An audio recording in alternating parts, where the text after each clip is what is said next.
Hello everyone, welcome back to my channel. तो आज हम लोग करने जा रहे हैं पहेली विद आंसर। तो चलो वीडियो स्टार्ट करता हूँ और दिखाता हूँ मैं कितना समझदार हूँ।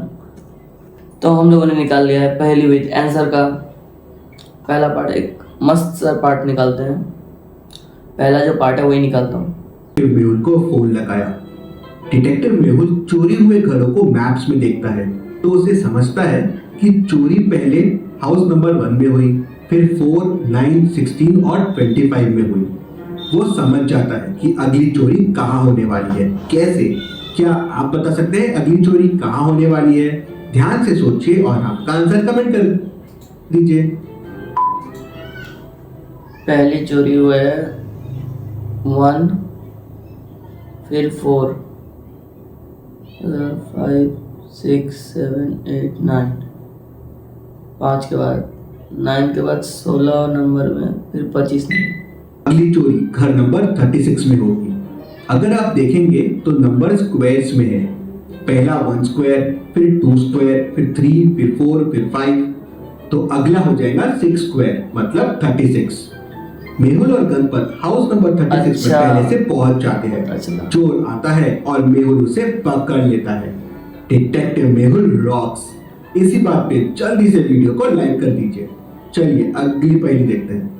पुलिस ऑफिसर जेम्स बहुत ही अकड़ू था। एक दिन उसका मर्डर हो जाता है। डिटेक्टिव मेहुल क्राइम सीन पे पहुंच जाता है। उसे जेम्स के पास से क्लू मिलता है। क्लू से कुछ खास समझ नहीं आता है। मेहुल को 3 लोगों पे शक जाता है। क्लीनर वेद, कैदी डैन और दूसरा पुलिस वाला राम। क्लीनर बताता है कि मैं तो सफाई कर रहा था। इंस्पेक्टर जेम्स मुझे हमेशा डांटते रहते थे लेकिन मैंने कुछ नहीं किया है। कैदी बताता है कि इंस्पेक्टर बड़ा ही घमंडी था और सबको गालियां देते रहता था, सबको जेल में डाल देता था। लेकिन सच्ची मैंने मर्डर नहीं किया है। दूसरा इंस्पेक्टर कहता है मैं तो बाहर गया था, मुझे कोई आइडिया नहीं है।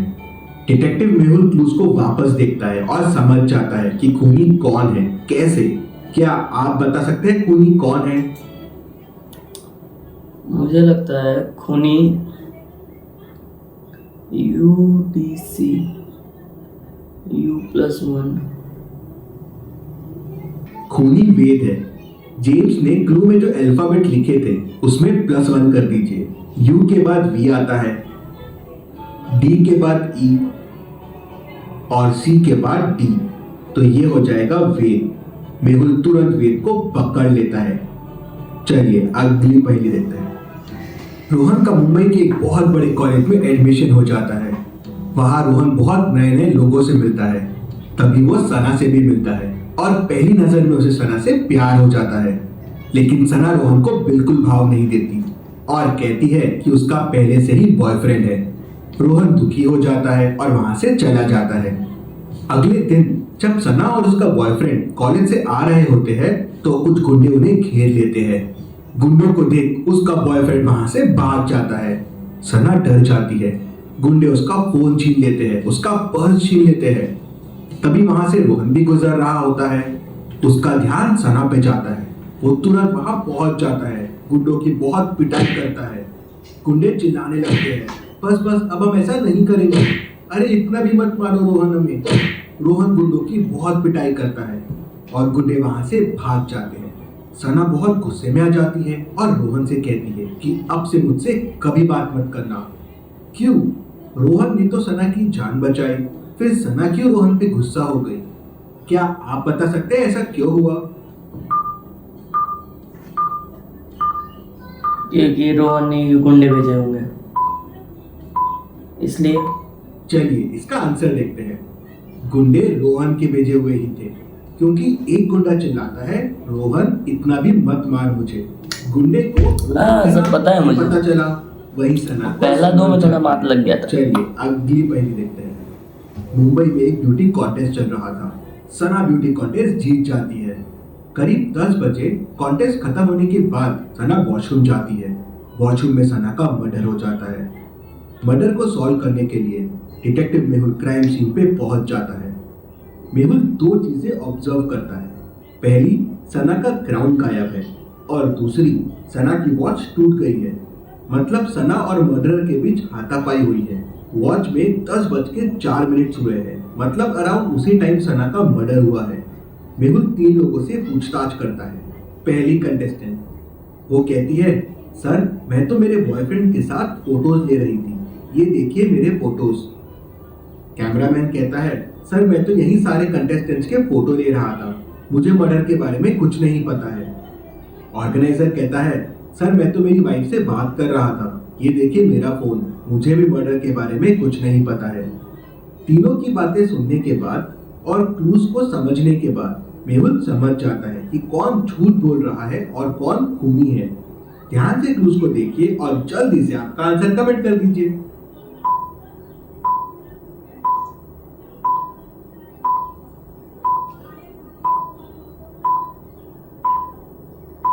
चलिए इसका आंसर देखते हैं। नहीं सना का पता। मर्डर अराउंड 10:04 पे हुआ। कंटेस्टेंट का फोटो 10:04 का है, मतलब उसने मर्डर नहीं किया होगा। ऑर्गेनाइजर भी अपनी वाइफ से उसी टाइम बात कर रहा था, मतलब उसने भी मर्डर नहीं किया होगा।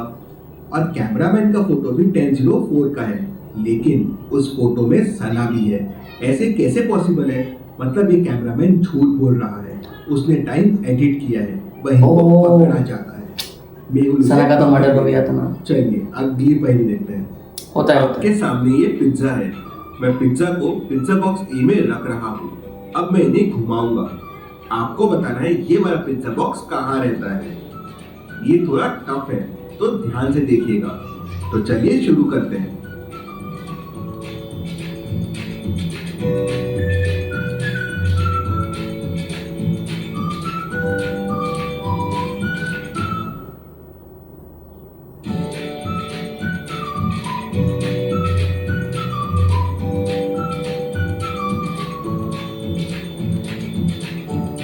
चलिए अब मुझे कमेंट में बताइए पिज्जा कौन से बॉक्स के अंदर है। आप लोग को भी पहले मेरे से पहले पता चला तो कमेंट में बताना।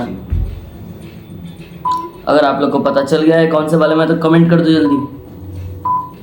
सी में है। मैं इसका आंसर आपको लास्ट में बताऊंगा। तो चलिए अगली पहेली देखते हैं। याद रखना मैंने सी में बोला है। के लिए बाहर जाता है, तभी धमाका सिंह उसकी वाइफ को किडनैप कर लेता है और अपने लैब में लेके चले जाता है। वो रोहन को मैसेज करता है कि 1 करोड़ रुपए मुझे लाके दो, नहीं तो मैं तुम्हारी वाइफ को एनिमल बना दूंगा। रोहन तुरंत ट्रिप से वापस आ जाता है और 1 करोड़ रुपए लेके धमाका सिंह के पास पहुंच जाता है। धमाका सिंह कहता है कि तुम्हारी वाइफ के मैंने 4 क्लोन्स बना दिए हैं, सब में कुछ डिफेक्ट है, अपनी वाइफ पहचानो और लेके जाओ। रोहन ध्यान से 5 को देखता है और अपनी वाइफ को पहचान लेता है। क्या आप बता सकते हैं रोहन की वाइफ कौन सी है? A, B, C, D या E? ध्यान से सोचिए और जल्दी से आपका आंसर कमेंट कर दीजिए।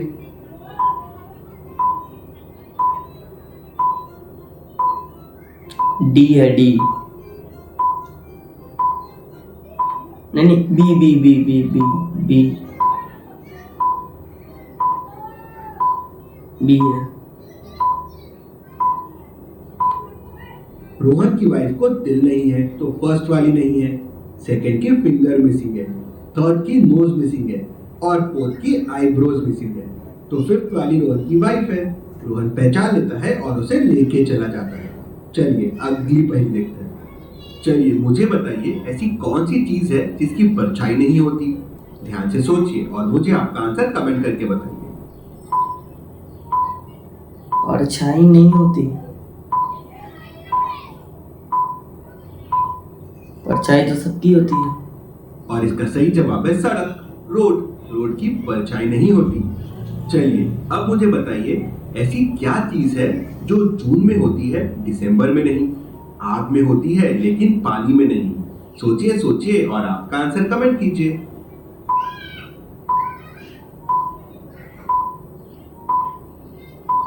आप लोग को आता है तो कमेंट कर दो मेरे से पहले। और इसका सही जवाब है गर्मी। आपके एक पैर में आइस है, दूसरे में वुड है और तीसरे में लोहे के बार्स है। आपको ये जलते कोयलों के ऊपर से चलना है। तो क्या आप बता सकते हैं तीनों में से आप कौन सा तरीका चुनोगे? आइस का, वुड का या लोहे का? ध्यान से सोचिए और जल्दी से आपका आंसर कमेंट करके बता दीजिए। मैं ऊट कर लूंगा क्योंकि आइस गल जाएगा वो तो थोड़ा थोड़ा जलेगा पर वो गर्म हो जाएगा, पहन के नहीं रह अगर पाएगा। आपने लोहा चुना तो लोहा तुरंत गर्म हो जाएगा और आप उसे पहन के चल नहीं पाओगे। तो लोहे से आप क्रॉस नहीं कर सकते। आप वुड पहन के क्रॉस कर सकते हैं। Would bad conductor of heat और इलेक्ट्रिसिटी होता है, तो गर्माहट आपके पैरों तक टपाक नहीं डम डम। पहुंचेगी। आप आइस लेके भी क्रॉस कर सकते हैं। हीट के वजह से आइस वेपर्स बन जाएंगे। आपके पैरों और कोयलों के बीच में वो वेपर्स आ जाएंगे, तो उसके वजह से आपको गर्माहट नहीं लगेगी और आप पार कर लेंगे। एक तो सही आइस बोला है ना, से आप कोयलों बस। को पार कर सकते हैं। चलिए अब पिज्जा बॉक्स वाले का आंसर देख लेते हैं, और पिज्जा है बॉक्स ए के अंदर। ऐसी और पहेलियों के लिए राजा सूरदास के राज मेरा वाला तो गलत हो गया, मेरा वाला तो गलत हो गया। पिज़्ज़ा किस में था? मैंने तो सी में बोला था। आप लोगों ने किस में सोचा था वो कमेंट में ज़रूर बताना। सच बताना, झूठ मत बताना। चलो वीडियो इधर ही स्टार्ट करता हूँ। ओह सॉरी, वीडियो इधर ही ख़त्म करता हूँ। टाटा।